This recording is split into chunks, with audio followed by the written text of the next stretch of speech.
Bien, vamos a comenzar entonces con este repaso del cuello, haciendo énfasis en la parte de la miología y el contenido de los triángulos.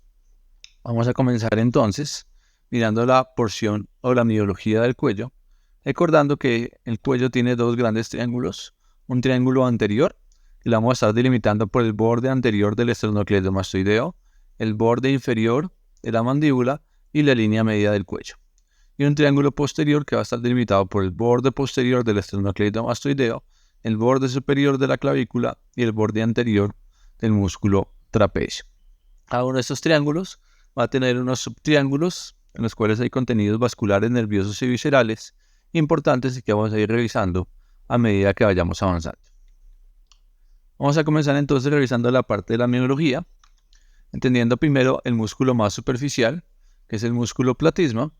Vamos a ver que su origen está en la fascia y en la piel de la parte superior en la inserción superior del deltoides y el pectoral mayor, que va a tener una inserción en la porción inferior de la mandíbula por su cara anterior y en los músculos del labio inferior.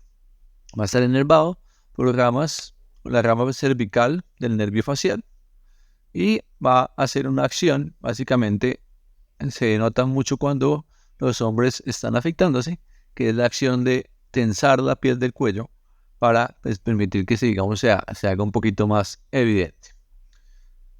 Vamos a entonces observarlo acá, el músculo platisma.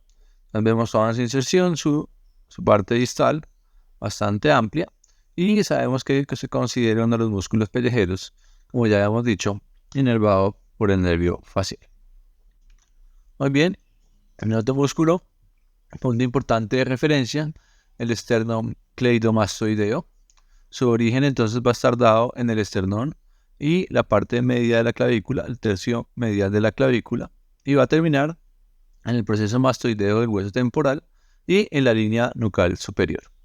Ya está inervado, como ya lo hemos estudiado, por el nervio accesorio y va a tener una acción de movimientos del cuello, de rotación lateral del cuello, cuando actúa de manera independiente, y va a ayudar a la flexión del cuello cuando actúa de manera los dos músculos al tiempo. Muy bien. Aquí vemos entonces al esternocleidomastoideo. Vemos sus dos haces, su haz external y su haz clavicular. Vemos que el haz clavicular es mucho más extenso, está en forma de cinta, mientras que el haz external es en forma de cono. Y aquí se delimita un pequeño triángulo entre los dos haces del esternocleidomastoideo, que conocemos como el triángulo de Sedilot, que es punto de referencia importante para ubicar y palpar al nervio frénico. El siguiente músculo es el trapecio, un músculo que se ha visto en la parte posterior en la espalda. Está insertado en la parte medial y superior de la línea nucal superior. Va a tener también algo que inserción en la protuberancia occipital externa y en el ligamento nucal.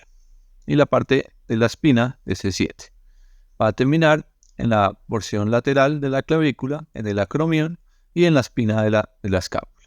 Inervado también por el nervio accesorio. Recordemos que tanto el esternocleidomastoideo como el trapecio son los inervados por el nervio accesorio, y va a tener un movimiento sobre todo de elevación de la escápula, y es uno de los músculos más importantes en el proceso de escalar.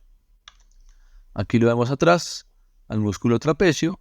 Obviamente lo vemos como límite ahora posterior de lo que serían los triángulos o la delimitación de los triángulos del cuello, y sobre todo el triángulo posterior.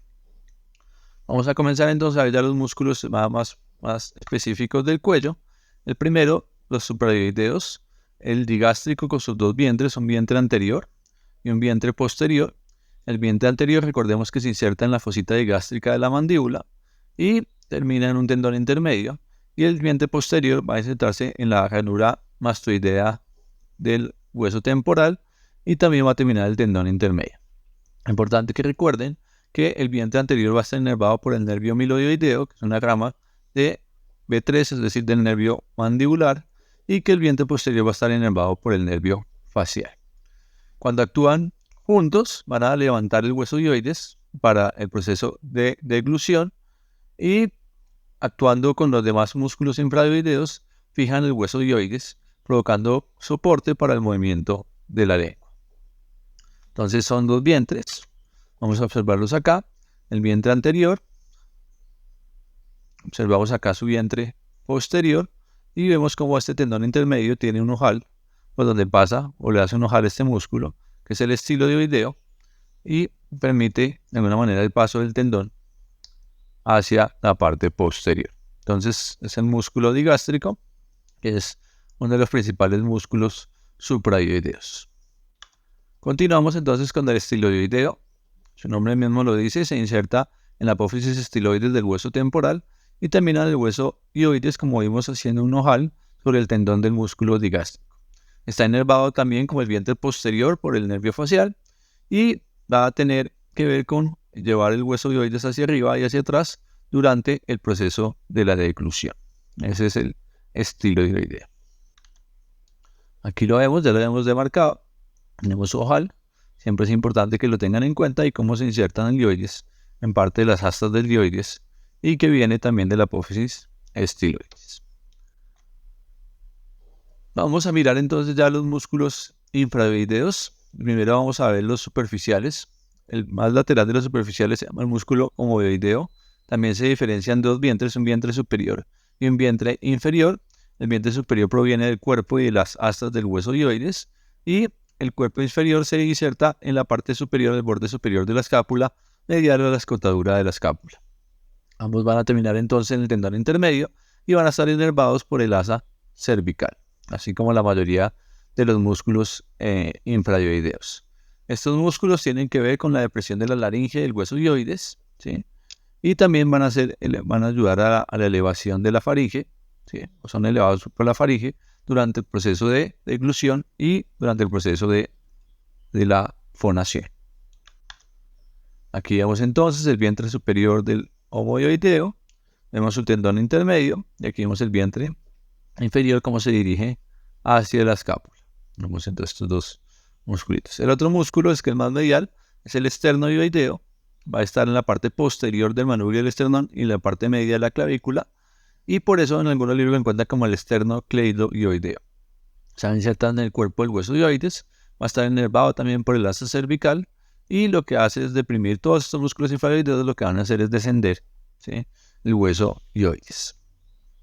Ya en un corte más profundo, aquí lo vemos entonces en este lado, el esternoioideo. Vemos que es bastante largo y siempre va a estar en posición medial con respecto al omoioideo. Y seguimos, vamos a tener los más profundos, que son el esternotiroideo y el tiroideo. El esternotiroideo también está insertado en la parte posterior del manubrio del esternón y en el primer cartílago costal, y el tiroideo va a insertarse en la línea oblicua del cartílago tiroides. Miren que entonces que aquí la inserción se cruza, ya que este esternotiroideo también termina en la línea oblicua, pero esa es su denominación, mientras que este tiroideo, como su nombre lo infiere, pues va a terminar en el hueso ioides. Importante otra diferencia es que el esternotiroideo va a estar inervado por el asa cervical, mientras que el tiroideo va a estar inervado por una rama directa que proviene de ese uno. Al igual que los otros, pues también van a hacer o van a deprimir el hueso ioides, sobre todo durante el proceso de deglución. Aquí los vemos entonces en un corte profundo al esternotiroideo y al tiroideo. Miren cómo terminan y comienzan en un mismo sitio, es la línea oblicua externa del cartílago tiroides. No confundirlo con la glándula, que es la que está aquí en la parte inferior. También continuamos con los músculos paravertebrales, que son el escaleno anterior, el escaleno medio y el escaleno posterior. Vamos con el origen del escaleno anterior, tubérculos anteriores y procesos transversos, de C3 a C6. Va a terminar en el tubérculo del escaleno anterior, que está en la parte superior de la primera costilla, y va a estar inervado por ramos anteriores de C5 a C8. Su función es elevar la primera costilla y flexionar, ¿sí?, y rotar la columna vertebral ligeramente. El escaleno medio va a estar insertado en los tubérculos posteriores y los procesos transversos de C2 a C7. Va a insertarse en la parte superior de la primera costilla, detrás del surco para la vaina subclavia, y va a estar inervado por los ramos de C3 y C4, ramos anteriores de C3 y C4. También eleva la primera costilla, también puede ayudar a la flexión del cuello y puede también ayudar a algo de la flexión de la columna cervical. Finalmente, el escaleno posterior va a insertarse en los tubérculos posteriores de las apófisis transversas de C4 AC6, va a insertarse en la parte superior de la segunda costilla, va a estar inervado por los ramos de C5 a C8 y también tiene acción sobre la elevación de la segunda costilla y también tiene algún grado de flexión en el cuello. Estos músculos escalénicos son muy importantes desde el punto de vista topográfico. Entonces acá vemos el escaleno anterior, acá vemos el escaleno medio y aquí vemos el escaleno posterior. Muy importante este espacio que se forma entre el escaleno anterior y el medio porque va a ser el punto importante por donde pasa el plejo braquial acompañado por la arteria subclavia. Recordemos que por delante del escaleno anterior va a estar o va a pasar la vena subclavia, ¿sí? Y que otra estructura que nunca deben olvidar es que por encima del escaleno anterior también siempre van a ir discurriendo el nervio frénico. Son, por eso les digo, unos puntos de referencia importantes. Y hay otro pequeño músculo que va a estar detrás de ellos, que es el músculo elevador de la escápula, que como su nombre lo infiere, viene o proviene de la parte superior de la escápula, específicamente de su ángulo. Ya tenemos entonces ahora acá los músculos prevertebrales. Tenemos el largo del cuello y el largo de la cabeza. El largo del cuello va a tener su origen en la porción de los cuerpos de las vértebras de C4 a C7 y de T1 a T3. Va a tener una porción inferior oblicua que va a tener su origen en los cuerpos de T1 a T3 y una porción oblicua superior que va a tener inserción en los tubérculos anteriores y transversos de C3 a C5. Se va a insertar en los cuerpos vertebrales, en los tubérculos anteriores y transversos de los C5 a C6 y en el tubérculo anterior del atlas. Van a ser inervados de C2 a C4 y de C2 a C8, sus partes superiores, al igual que las inferiores, y tiene acción sobre flexionar el cuello y también rotar el cuello y la cabeza. El largo de la cabeza va a tener su inserción en los tubérculos anteriores y transversos de C3 a C6, va a tener una inserción en la porción basilar del hueso occipital, va a estar inervado por ambos anteriores de C1 a C4 y a flexionar también la cabeza. Aquí los vemos entonces cómo el largo de la cabeza se ubica un poquito más lateral y vemos las diferentes porciones del largo del cuello, que si lo vemos estaría acá un poquito por debajo del largo de la cabeza. Y otros dos musculitos pequeños que son los rectos anteriores de la cabeza y el recto lateral de la cabeza. No los deben confundir con los músculos que se ubicaban en la región de la nuca. Aquí los tenemos, bastante corto su descripción. Se originan del atlas, se inserta en la base del hueso occipital, en la parte anterior del foramen magno, está inervado por C1 y por C2 y también flexiona la cabeza. Y el recto de la cabeza, el recto anterior de la cabeza, pero el recto lateral, va a insertarse en los procesos transversos del atlas y va a terminar en el proceso yugular del hueso occipital. También está inervado por C1 y por C2 y hace la misma función. Muy bien, lo vamos a recordar. Entonces acá el recto lateral y el recto anterior de la cabeza. El elevador de la escápula, como ya le hemos nombrado en un momento, se origina en los procesos transversos de C1 a C6, a C4, perdón, y termina en el borde superior de la escápula a nivel del ángulo de la escápula. Está inervado por el nervio escapular dorsal, una rama colateral del plejo braquial que se origina de C3 y C4 y va a tener que ver con la elevación y la rotación de la escápula. Aquí lo vemos por detrás, ese músculo que está acá atrás es el músculo elevador de la escápula. Ahí bien, ya una vez delimitados entonces la porción muscular, vamos a revisar nuevamente los triángulos del cuello. Entonces vamos a revisar nuevamente el triángulo anterior y el triángulo posterior. Vamos a revisar cómo ese triángulo anterior entonces va a dividir en un triángulo digástrico o submandibular, que vemos como contenido importante a la arteria y vena facial, a la glándula submandibular o submaxilar, que está la vena, y la arteria facial, que está bajando profunda a la glándula, por eso se nos pierde ligeramente en la visión, y a la glándula submaxilar o submandibular. El triángulo submentoniano, que lo delimitamos y alcanzamos a ver el origen de algunas de las venas que van a formar a la vena yugular anterior. En la porción inferior tenemos el triángulo muscular o visceral, delimitado acá por el vientre, por la porción anterior del vientre superior del homoideo, por la porción anterior del esternocleidomastoideo y por la línea media.